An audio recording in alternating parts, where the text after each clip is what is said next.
COP15 this week, and we've already witnessed, how much more Canada needs to do to be accountable to some of the promises that we've made. So today we are discussing technology, media, and how they intersect with climate justice, which is certainly a very broad frame and a vast arena, right? But I think we can maybe just tease out a few points that will frame the backdrop of our conversation today. So one is that the very ways that we understand and communicate about climate change are different across communities and media forms that give it meaning. And the very public and policy debates that we have about climate change take place within and are, of course, shaped by our current media ecosystem, including the social media platforms that enable and profit from climate disinformation and denial, despite its kind of international recognition as a direct barrier to both collective action and policy.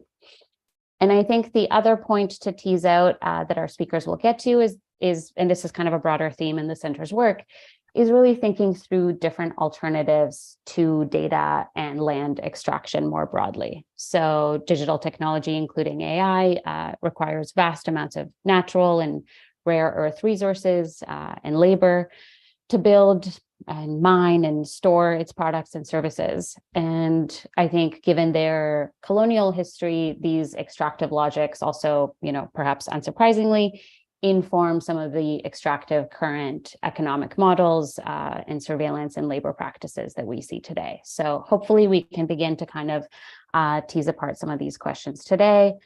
And as a one final point towards that, I think one way to move towards this interrogation would be to strengthen the bridges between the digital rights space that is calling for greater transparency, human rights protections and accountability, and the climate justice movement. So with that, we have a very remarkable group of interdisciplinary panelists with us today. And, we need to come at this problem of climate change and technology through different lenses.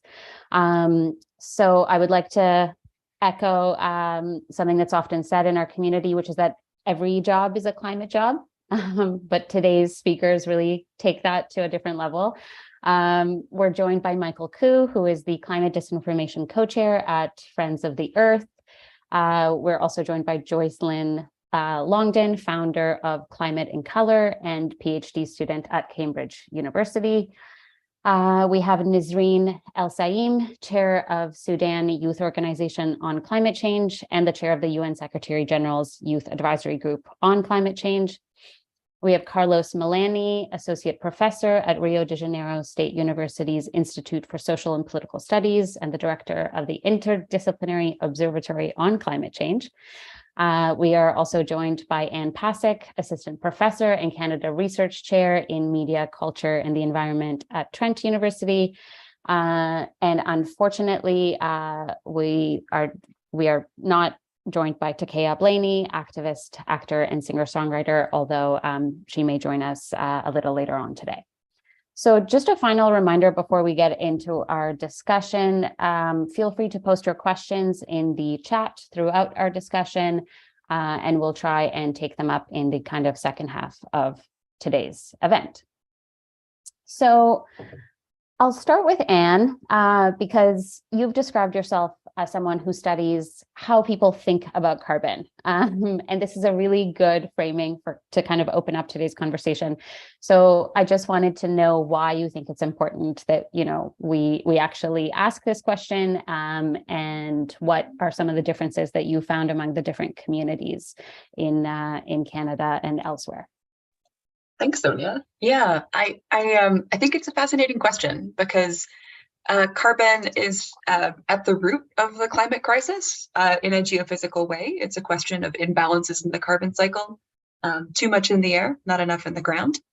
But at the same time, it's also this interesting abstraction that gets built into policy, gets built into financial instruments that don't always do the job that we want them to do. So because many, many different things contain carbon and can affect the climate cycle in different ways, we use carbon as a unit of equivalence. We speak about carbon dioxide equivalence. which means that we can compare really dissimilar things, like taking a flight versus heating your house, versus more counterfactual things like not cutting down a forest that you maybe were going to cut down. And at once, this is really useful for policy because it helps us, track metrics in larger scales. But it's also a bit rife for abuse, right? There's many instances where the incorrect comparison has been made. But I think more fundamentally, there's a risk here of kind of drifting away from the root of the problem, which is burning fossil fuels. So we have a sort of situation where the public largely encounters climate via these quantitative abstractions around carbon, right? Your carbon footprint, your carbon taxes. But carbon itself doesn't yet really mean much to a lot of us. It doesn't have a kind of like emotional or social tie-in that helps people feel motivated towards it. Maybe there's a sort of vague, guilty feeling that obtains in some of these conversations, and that's often a detraction to action rather than its incitement. And so I think that's a problem for climate politics, but one that I'm interested in also hearing about how this works through other people's encounters and work. So I'll leave it there. Thanks, Anne. Michael, I'm going to turn to you because you've also been tracking some of these narratives around carbon and more broadly around climate disinformation and its spread, most recently in your report, which we'll link here in the chat. So can you tell us a little about kind of the main 3 tactics that you've found? Sure, and we come at this, first of all, thanks for assembling such an amazing panel and having me. We come at this from the position of advocates, and advocating to stop climate change is hard enough. We don't need tech companies, billionaires amplifying climate disinformation to make it harder. So within that framework is how we've done a lot of our research. And unfortunately, there's shining new terrible examples every day that you can find. And I'll just give you 3 that sort of outline the breadth of the problem. First one, over the last month at COP27, or while it was happening, if you did a simple search in the search bar of Twitter and typed in the word climate, the first auto-populated return after that would be #climate scam, which is a right-wing little forum conversation that they're having. But that it was auto-populated, that means that normal people looking for normal information on climate change are being thrown down a rabbit hole against their will, which gets away from it being a free speech conversation, which it falsely turns into in the States repeatedly.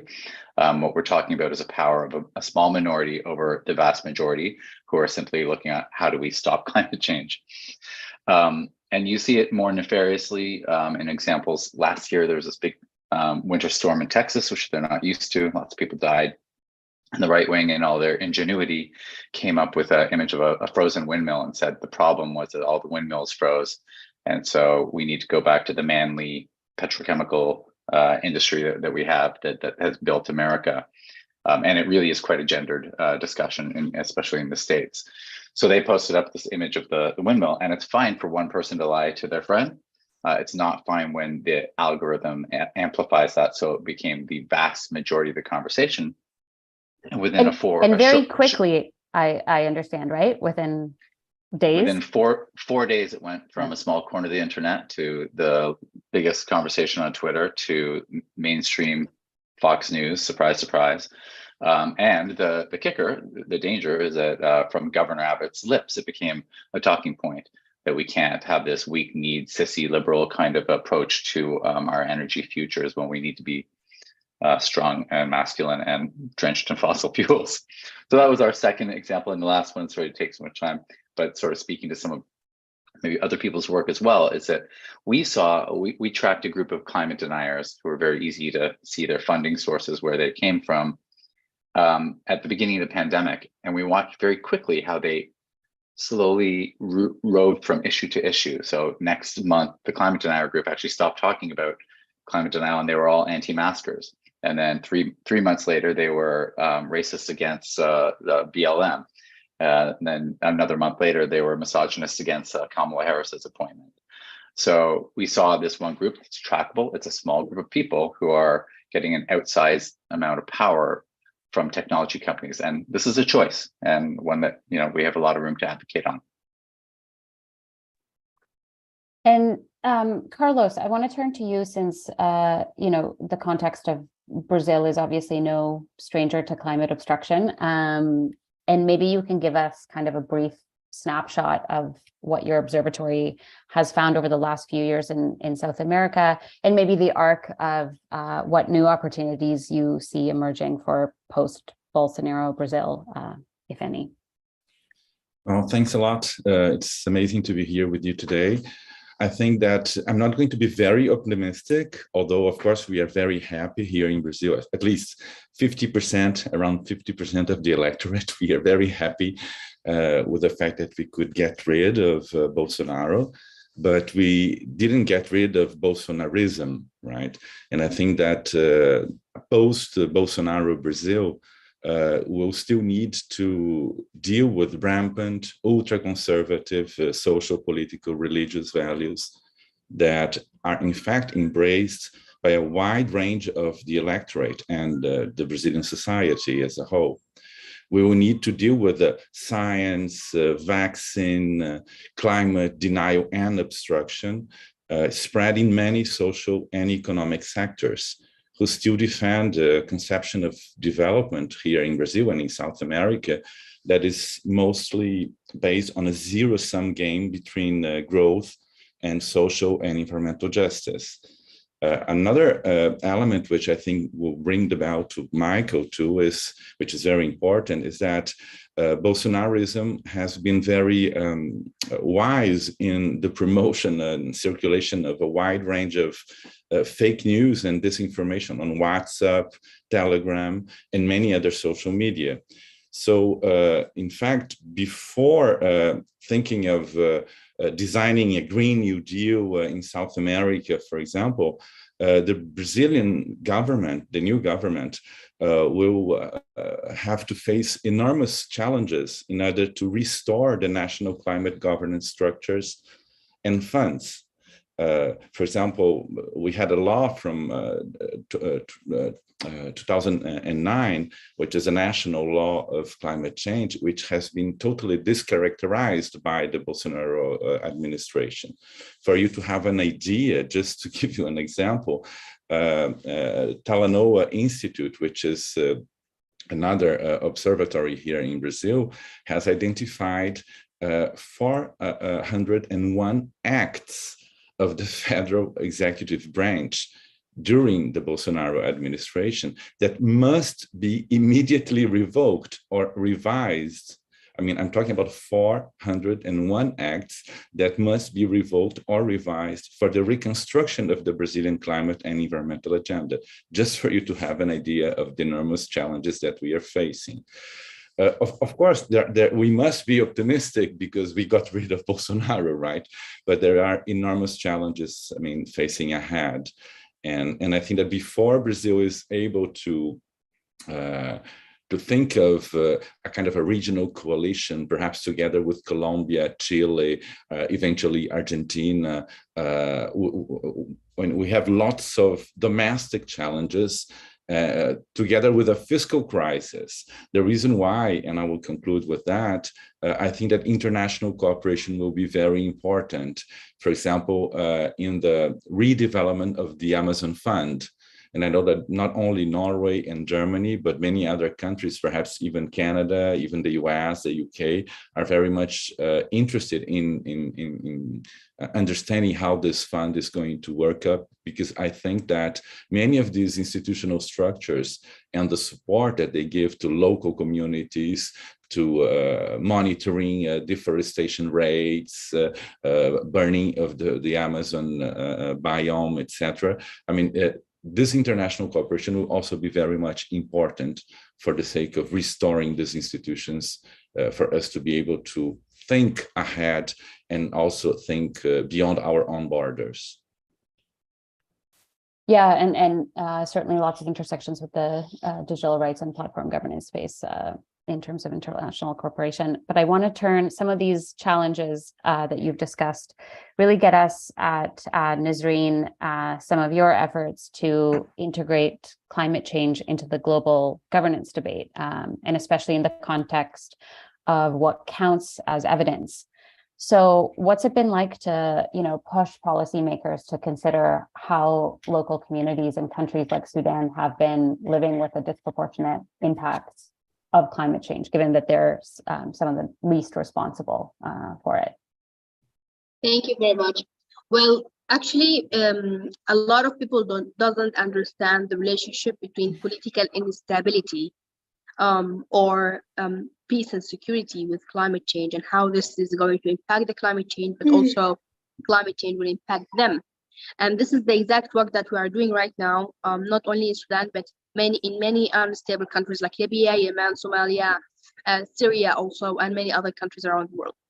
Where basically, for example, for the UN, and heard a couple of people talking about COP, COP27 was my 8th COP, so I attended 8 COP before, and I understand very well that COPs and UN is a process that only works with governments. If you don't have a government, or if you have 3 governments, like the example in many countries around the world like now, or if you have any kind of political fragmentation, then UN sometimes doesn't acknowledge you, or they acknowledge the people who are legitimate, but they don't have the actual power in the ground.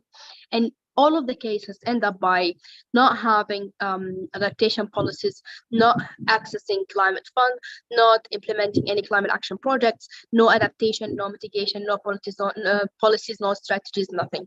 And this situation makes the people who are on the front line, who are very much vulnerable to climate change, into exposed double time.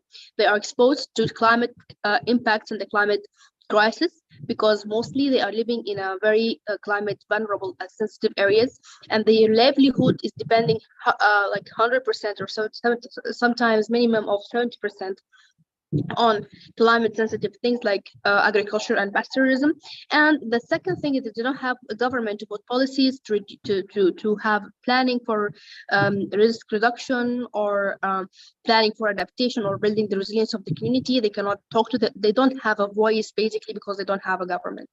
And the other way of how climate change is impacting the peace and security is by how much climate change and the impeding resources, natural resources, water, agricultural land, etc., are actually causing conflict, especially in the areas where there's nomad tribes that are moving. They don't really acknowledge the borders, they don't acknowledge civil papers, and they only acknowledge the life of walking around, especially in the sub-Saharan Africa, with the animals, and having the trip of the winter and summer, and having all of the land basically as their land. Of course, this is a huge challenge, especially when we talk about technology.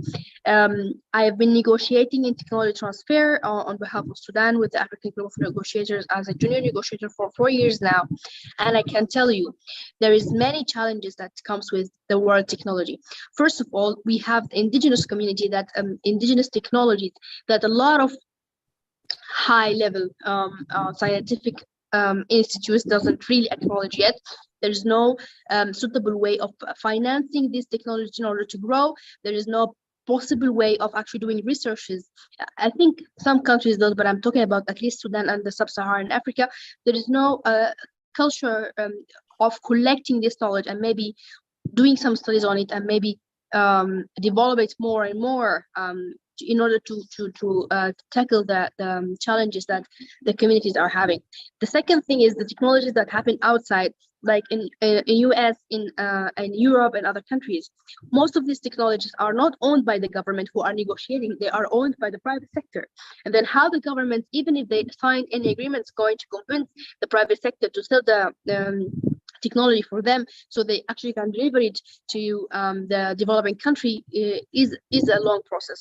Financing this process of movement of the technology is also a very long and very complicated process. and financing it itself is a bit hectic for a lot of people. But let's talk about the capacities that these people have to actually absorb these technologies and then apply it in their homelands, in their communities. How much capabilities or abilities do they have? What kind of education, what kind of the infrastructure these countries have? For example, it's very silly for me that people talking about charging points for electric cars in Sudan because we don't have roads, we don't have the right infrastructure. But the most important, we don't have electricity in the first place. Only 30%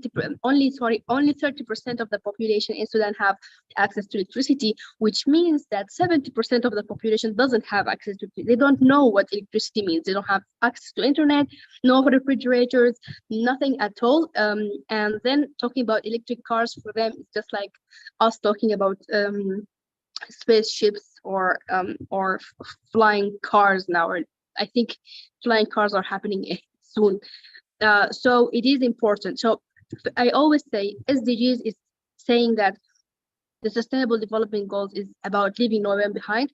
Unfortunately, the truth is a lot of populations around this world are already left behind.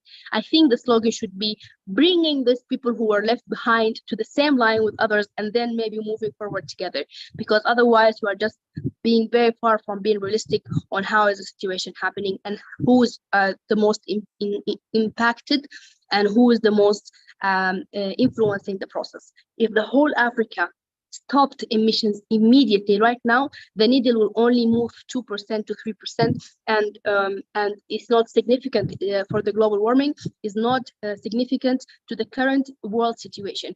The big emitters should stop. And this is my last thing, is because everyone is celebrating the creation of the Loss and Damage Fund, and for me it's just silly. And the example I always use to show how silly it is basically it's just like cutting someone's leg and then giving them an artificial finger. Yes, we have an artificial finger. Is it a step? But we cannot use a finger to walk. We need a leg. First of all, the key question is, why did you cut my leg? So why do you still have emissions and you did not stop the emissions? So we have losses and damage in the first place.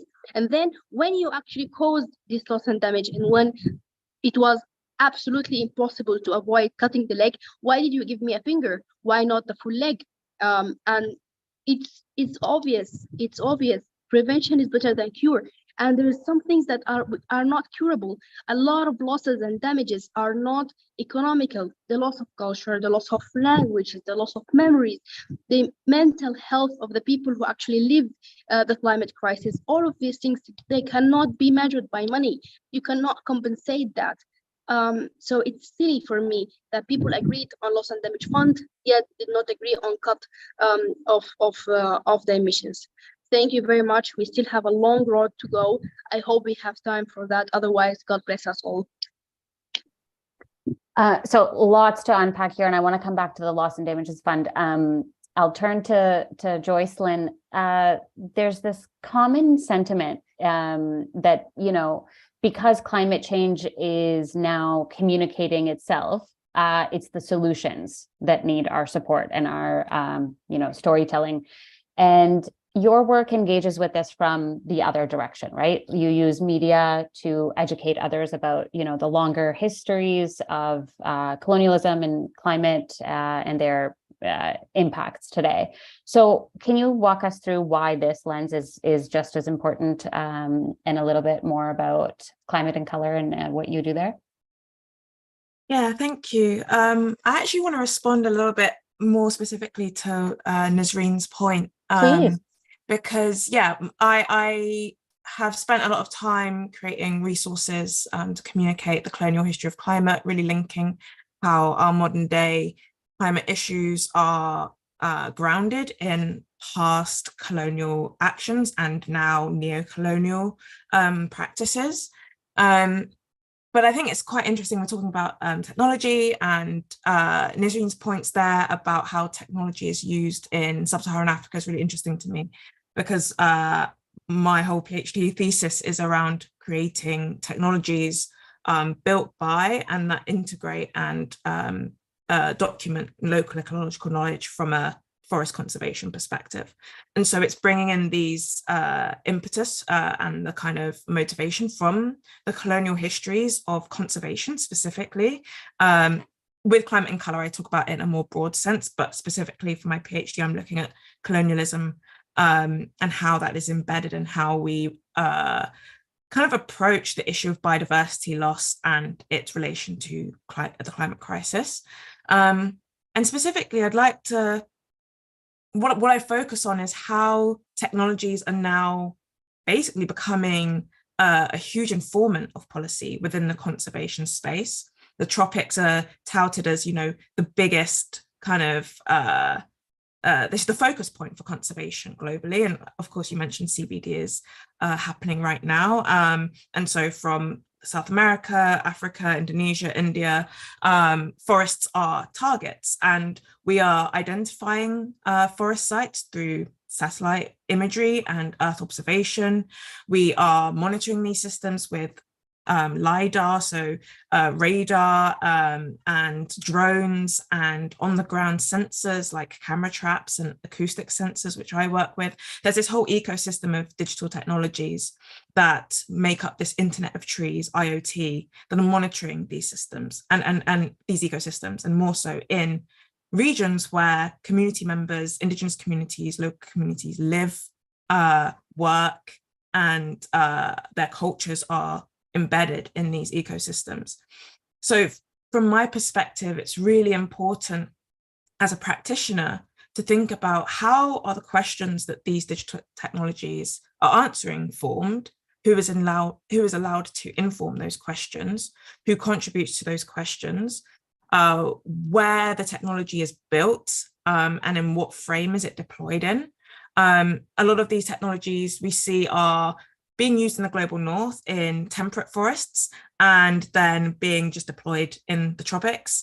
And of course, a huge difference between temperate forests and tropical forests is that more of the population live within tropical forests than in temperate forests. And so very basic things like privacy are not thought about or are secondary. We have women who use the forest to go to the bathroom or to do personal things being captured on camera traps that are supposed to be informing conservationists on wildlife appearances in the forest. And so my work is really focused on going from community first, understanding what the impacts of colonization have been on the way that people engage with and work and live in forests, and then understanding how current Western dominated technologies impact those people, how that changes their daily life, how that changes their sense of self and their sense of community and their sense of privacy. And then going further to build technologies with community members that are informed by their knowledge and that they can use in order to manage forests themselves, so that we don't have what we see most of the time, which is this extractive kind of conveyor belt where we have international conservationists go in with new technologies, extract lots of environmental data, leave, and then inform policy on places that are very far away without the input of communities. And whilst many of these projects will say that they have free, prior and informed consent, what my research is showing is that that is really not enough, and that doesn't address some of these deep-seated issues, fears, concerns that community members do have. So I'm pushing, I guess, for a bit more of a participatory nature and community-led nature of conservation work that attends to these more colonial kind of entitled ways of engaging with forest ecosystems. So yeah, I think that's all I have for now, just to keep it quite short. But yeah, thank you for having me and looking forward to the rest of the session. Thank you so much. So I think I'd like to broaden, with some general questions to the entire group. But if anyone wants to take a moment and respond to anything that's already been said, feel free to jump in.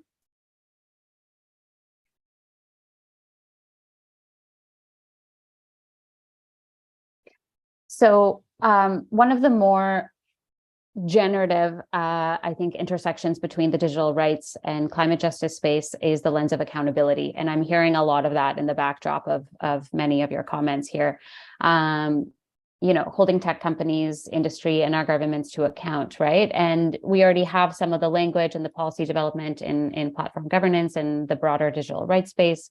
So I think rather than starting from scratch, we might need to just broaden our horizons and apply these same questions to a different area. What would it mean to be accountable to the physical spaces and environments that surround us and surround our digital infrastructures, right? And also, as many of you have already noted, who gets to govern and set the rules around some of these really crucial decisions around, water use and air pollution.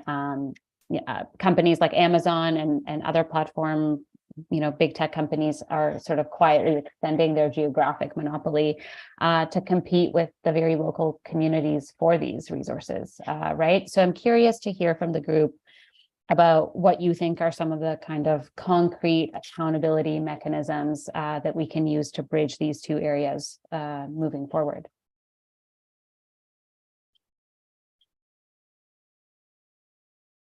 And Michael, maybe we want to start with you because your report outlines a few of these recommendations.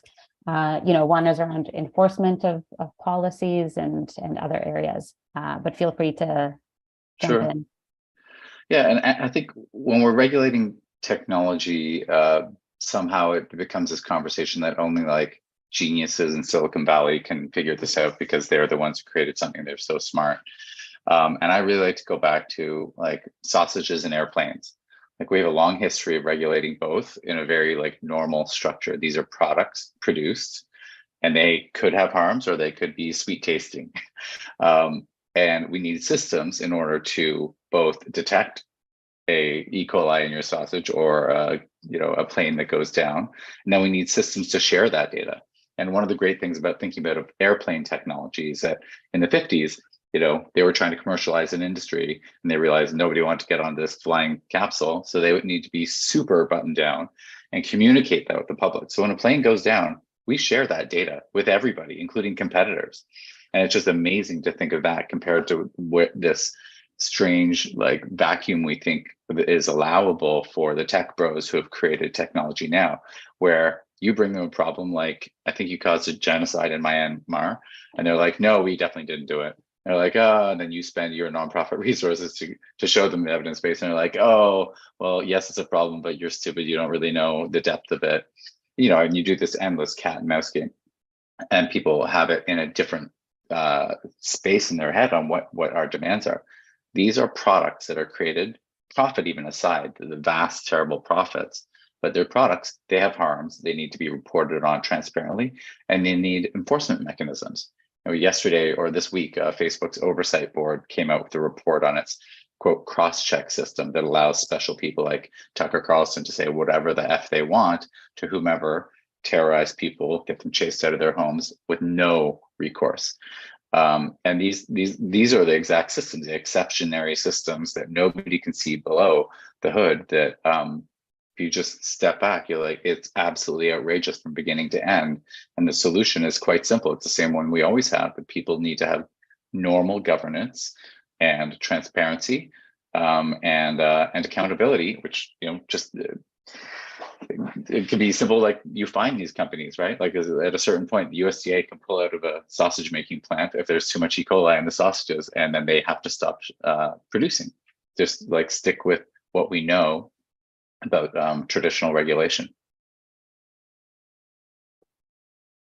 Yeah, and I was really encouraged by your recommendations to move beyond content removal and to really focus in on the algorithmic amplification of content instead.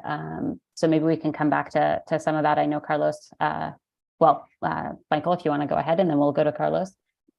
Well, just that the first stage is really just to transparency to get to accountability. You don't know anything past that. And then I think the other thing, it's clickbait in the United States to ever talk about content removal, because then it turns into a false freedom of speech conversation when really, as Maria Risa says, this is using free speech to squash free speech.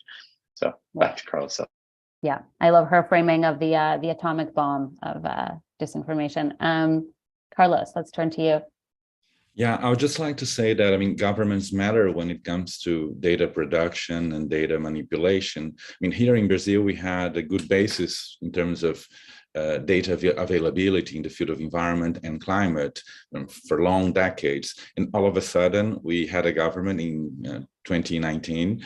And one of the first measures adopted was exactly to stop or countervail the capability of our National Institute of Spatial Research, INPE, Instituto Nacional de Pesquisas Espaciais, which was responsible for producing enormous quantity of data in terms of rainforest protections, savanna protection, and other biomes here in Brazil.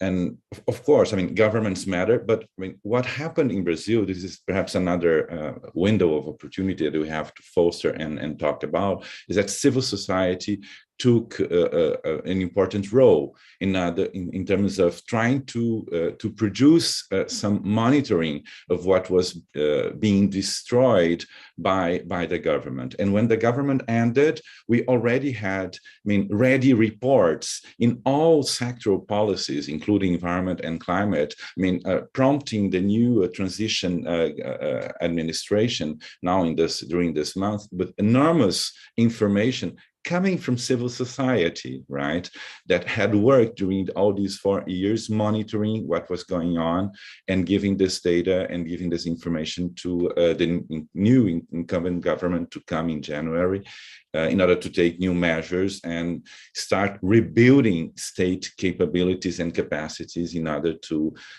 rebuild, as I said, our national climate governance and funds.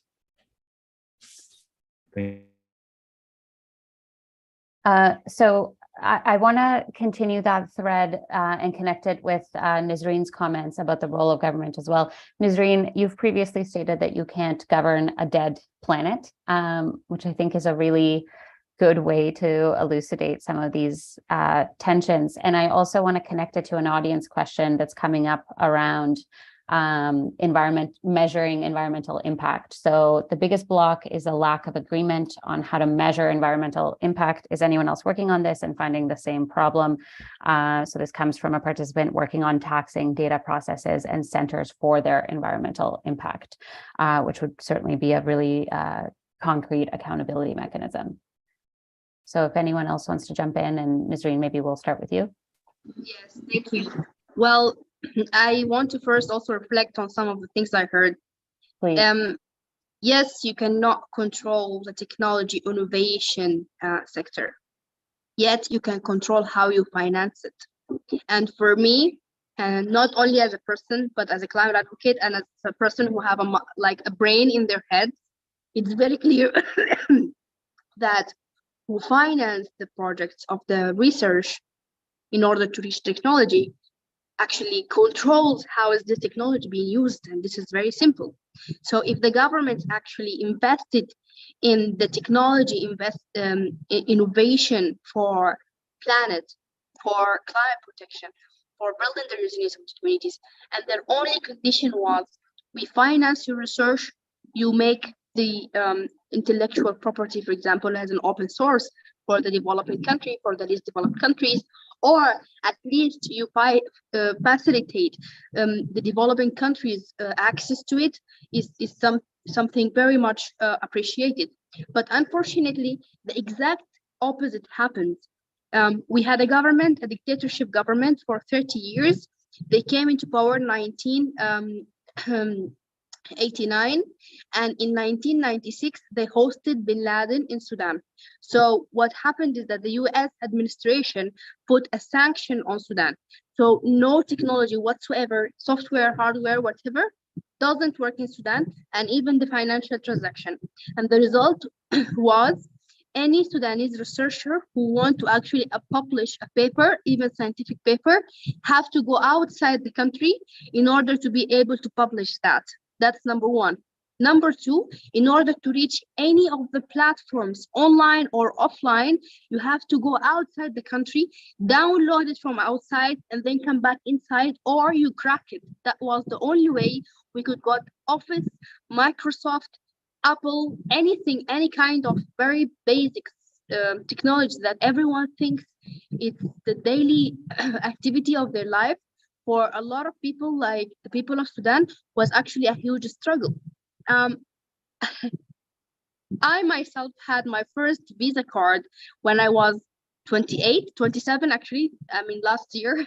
I am now almost 28. I think what people are taking as something for granted as new normal life, for a lot of people is not normal life. So instead of actually helping the people and the young people specifically to access the technology and access the software and be able to not only consume knowledge but produce knowledge itself, is almost zero in our chances. I'm saying this is because we did not host Bin Laden in Sudan. It was not the people's decision. And I share the same path with our colleague from Brazil, because I know what Bolsonaro did. We have Paloma who in the advisory panel from Brazil, and I was following very much what Bolsonaro is doing. That's why the governance structure of the countries very much control how things goes, no matter how the government tried it, are actually pushed to convince us that they don't have the control. They actually do have the control, and they can do better. And that's why we are here as a climate advocate, to push them to do better, because we know that they can do better. Carlos, I see you nodding. Anything to add here? No, it's just to say that I think that it's very important to keep on, monitoring all this disinformation campaigns that also pop up and come and stem from governments themselves. In the US, people had this experience under the Trump administration. Here in Brazil, now under the Bolsonaro administration. It's over, but it's not really over, right? Because this disinformation campaigns will continue. And I think that somebody, Claude Taylor, asked a question about climate literacy in the chat. And for example, in our interdisciplinary observatory on climate change, what we, very modestly doing is we are producing short, very, very short videos, right? 1.5 minutes that we circulate through WhatsApp, right? These are videos that are produced by the young, very young researchers and PhD candidates and master students from our observatory. And they are directed towards the young people too, right? They are, plot and produce in a way that, I find them sometimes a little bit, childish, but it works, right? Because there are lots of, drawings and things like that. And the second thing that we are also doing, which I think is interesting in order to fight against climate illiteracy, here in Brazil at least, is that we produce capacity building modules directed towards, again, young leaders, but those young leaders working in social movements that are not climate movements, right? Because we find that there is a lack of intersectionality, a lack of transversality between movements and networks, activists, and those who are, climate activists, climate networks, they know everything that they need to know. But those who are working in the field of labor, in the field of women's rights, in the field of, fights against racism in Brazil, all these indigenous movements, etc., they do not necessarily have the same kind of knowledge and information concerning the climate challenges that they need to have in order to rebuild the idea of climate justice. Because climate, just like human rights, I lived alone for a long period in France. Human rights in France means something totally different from what it means here in Brazil, right? Although it's the same wording, right? It's the same universal value and so on and so forth. But because we are grounded on another reality, another context, climate justice here must rhyme with the fight against racism, the fight against misogyny, and the fight against LGBT population, etc., etc. And these movements, and particularly the young leaders, they do not necessarily have the same kind of information that they need to have about climate to realize that climate is just like you said at the very beginning of our session, we are all climate workers, right? I mean, we are all climate activists, but very often we don't know that. And I think this kind of climate illiteracy is needs to be, we need to do something about it, right?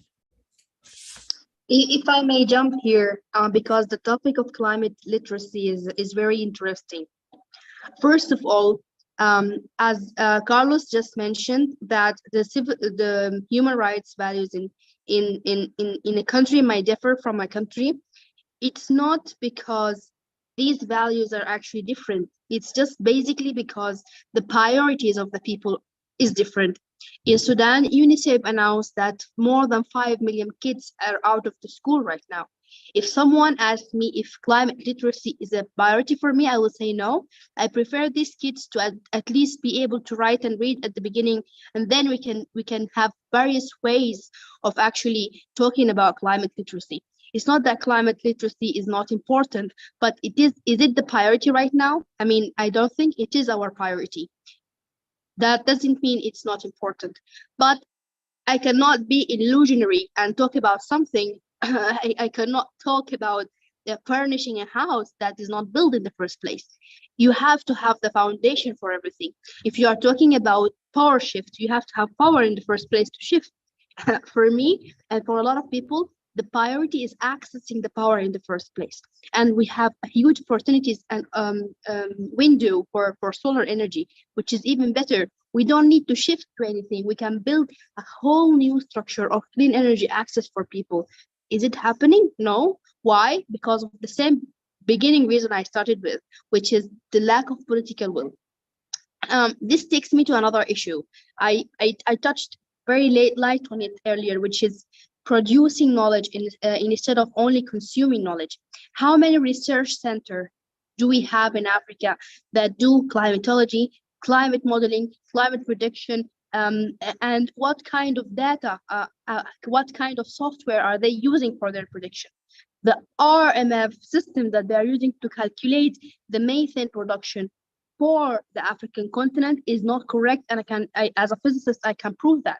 It's very simple that the fermentation and the production of the methane gas needs a certain degree of of humidity, of wetness in the air that sub-Saharan Africa specifically don't have.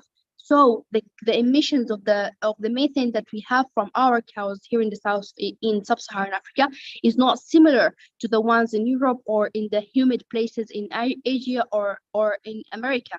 Yet, unfortunately, we are using the same factors, we are using the same technology, and we are using the same software for the calculations. Why? Because we are not really allowed to produce knowledge here for many reasons. No one will finance research centers in Africa. They think it's better to concentrate on the humanitarian, which is more urgent. It's true, the humanitarian is very urgent, but until when can people live in humanitarians? And if we are really talking about moving and shifting from the current situation to a more sustainable situation and building the resilience of the community, then we need to start produce knowledge and not only consume it. Thank you very much. So I'll turn to Joycelyn for a comment, and then I think, Michael, you had your hand up, and I'd love to connect some of the audience questions to Anne's work around some of the assumptions about climate denial and common language, if we have some time. Yeah, I just wanted to comment on what Carlos was saying really about intersectionality and communicating climate crisis and also having climate literacy, because I guess this is the whole premise of Climate in Color, which is online since COVID and in real life after, or, you know, in whatever this space is now, is an online platform for the education of the public, general public, on climate issues. And my platform isn't the only one. There is a growing number of platforms online, on social media, mainly run by people my age and younger, who are trying to disseminate intersectional information on the climate crisis. So whether that's from disability rights, whether that's from racial justice, whether that's from LGBTQ plus rights, trans rights, across a whole broad, that communication is happening. I guess it's just in an isolated space, but it is reaching a lot of people. And I think that it's less about kind of thinking that they don't exist and more about how can we empower like youth to continue to use these spaces. And I will just link it to a question that was asked about the technologization of climate solutions and how this impacts climate activists, because I, as well as being an academic, I'm also a climate activist and understand grassroots activism, at least from a UK perspective. And whilst, yes, my work deals with the, I guess, techno-utopianism of the climate crisis and this very male-dominated tech approach to climate solutionism, I guess my question would be how we're defining technology. I think I take a bit more of an abstract view on technology, and we mentioned this earlier. Indigenous traditional technologies have existed for a very long time. I'm working with ecoacoustics, which, yes, is a technology. We use ecoacoustic sensors, but for hundreds and thousands of years, hunters have used that as a tracking science to listen to the environment, to listen out for specific species, to count and make hypotheses about what species are there and where in the forest they're residing. And so I think that we can both look at the harms, but I think it's also important to look at the opportunities as well. And that's something that I'm really proud of my generation for doing. We have been able to use technologies to our advantage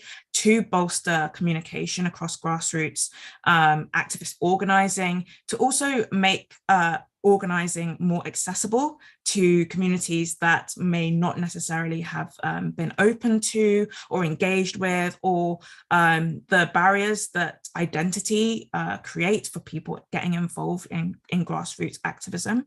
So these are the kind of points that I'd like to put forward, just that this climate literacy, there is a group of people who are working on it and who are using design and art and music within Gen Z to communicate the climate crisis and all of its intersections to their community. And also that whilst technology based in colonialism, based in extraction, and the financing of that technology has real and real harms for marginalized communities, I'm also interested in those communities taking that power away, taking that power back, and repurposing those technologies to bolster their own agendas for justice. I so appreciate you putting those points forward because, you know, not only is Indigenous knowledge foundational to the very study of climate and meteorology and what we're discussing, but there is so much that we can learn from relating and defining technology, you know, that moves us beyond this frame of extraction and into, you know, reciprocity and kinship and solidarity and all of these other things. But I want to follow up with Anne on some of your work around the assumptions, you know, the public assumptions that we have around climate denialists sort of being duped or being irrational, and how these come to limit our very understanding of how certain communities engage with the science and discourse online, because we're getting some questions around, you know, common language and connecting it on the other side between activists and technical practitioners. But I think this feeds into it a little bit. Yeah, thank you. And I think this is also a great opportunity to maybe synthesize a bit of where this conversation has gone, right? It's been really fascinating to listen, and it's clear that we're all kind of embedded in really different communities, really fundamentally like important justice-based values driving this work, but work that looks and sounds pretty different. And I think that's true broadly in the climate space at large, right? If you look at the past 30 years of climate policy, there's been this presumption that we can solve the problem if we minimize the impact that it has on social movements and politics, and just try and, like, in a technocratic way, just kind of tweak some things so that we can rationally address the problem and move on with our lives. And it's clear that that doesn't work. And that if we're going to, you know, change everything, which is what the problem of climate change demands, then we're going to need to wade into some very difficult questions of politics, reciprocity, the economy, and basic fundamental narratives that we have about where we form our meaning, what we define as ethical action, and who we are to one another, right? And so going forward, I think that climate communication is going to kind of be on two tracks at the same time if it is to work. One is that we're going to need lots of efforts, and we've heard some of them here today, that are doing the work of translating, the abstractions of physics into specific locally meaningful values, right? We don't need to talk about carbon. We need to talk about carbon in relation to this forest that we care about and why we care about it and what we want to make of it in the conflicts and conjunctions of the world. And I think, unfortunately, climate denialist communities are really good at doing this in a negative kind of way, right? It's never a question of climate policy. It's always a question of, like, as we've alluded, right, gender and racial kind of resentment and stories of identity, right? And whether or not, people over there think that I'm being a bad person and how dare they? So addressing that will require, interesting reformations to the way that we share information and communicate with one another, right? I think Michael's work is really important to this end. But it's also fundamentally a question of, like, social movements and identity and cultural politics. And so I think we need to have a kind of larger narrative structure on which we could hang this, like, coalition of coalitions that gives us a positive sense of what it means to be a climate actor and what we want to make of, this demand, challenge, and opportunity. So we're seeing glimpses of that in discussions around the Green New Deal, around climate care economies, around reparations, thought less as like cash payments and more as a commitment to building more livable worlds. I think there's a lot more that needs to happen in building ties between these different coalitional projects and coming up with sort of a big picture story for what positive action here and what meaning we could bring to the climate fight. I think this will be even more tricky as we sort of move into a conjuncture where mitigation will remain an important and essential part of the picture, but we need to think about carbon dioxide removal and forms of climate repair, right? Like, how do we not just make the problem less bad, but attempts to fix the damage that's done? But I'm cautiously optimistic that, the scale of that challenge and all of the things that it could pull together set us up to make an ambitious but meaningful, impactful kind of ask for one another, right? If we get together and we decide that we want to be a society, to be an international community that is capable of this challenge, then there's maybe a lot there to get excited about, many places to dig in, and goodness, we're all going to be having climate jobs for the long conceivable future. I'll leave it there. So I'm getting conscious of the time. I know we're a minute over, but I'd like to give an opportunity to Carlos and Nisreen to offer any closing remarks. And I know, Michael, you had a brief response to a comment earlier. Okay, so we'll take it to Carlos and Nisreen. We do have a final question that we didn't take up. So if anyone wants to connect this into your final comments, the question is around what we can do to quantify and communicate the systemic risks over kind of a focus on individual harms that we are plagued by, and certainly the privacy and digital rights space. Well, I'd just like to thank you for this opportunity. I think it was really great to have this discussion. I don't have any final comment. I just think that we need also to focus. I mean, after 27 COPs, I think we have focused a lot on states and state responsibility, but very, very little on corporate responsibility. And we may have some states that may be more responsible, but not necessarily. Their corporations are very responsible. And take Norway, for example, which funds the Amazonia Fund here in Brazil. Well, there are many Norwegian companies here in Brazil which are not doing necessarily as good as the Norwegian government, right? And I think that, they also need to be accountable for what they're doing. And I think we also need to focus on responsibility of the corporate sector. And I think that lots of work still have to be done. I love hearing Anne's optimistic approach, and I think that's great. It gives me hope too, and I'll take that for my work here in Brazil in the coming 4 years. We have lots to do here too. Thank you so much. Thank you, Michael. Nisreen, if you want to offer up any closing remarks. No, I just want to maybe reflect on the hope thing. So basically, we don't have the privilege to lose hope as a developing country, because what else if we did not continue working? I mean, I'm not sure. I'm sure at least myself, but I'm very much doubting also any other person from Sudan is actually able to go to the Bahamas and enjoy the beach until the world ends. So we don't really have any choice but to continue working. Yet, having hope without having parameters, milestones, goals to achieve, and very clear indicators on how things are going is not called hope, it's called an illusion. So let's be optimistic and hopeful with our goals and indicators to success, and to see how things are going, and not be illusioners when it comes to being extra positive without being realistic also. So I think it's very important to balance both, and maybe I will end up by a call for support for the African continent, but specifically indigenous people, to produce knowledge, not only to consume it. And yeah, maybe we can do like mutual projects so that the people can actually contribute to the knowledge that's outside in the world, and also to introduce the world to the culture and the indigenous knowledge and maybe technologies that we have in the country. And thank you very much again for hosting me here.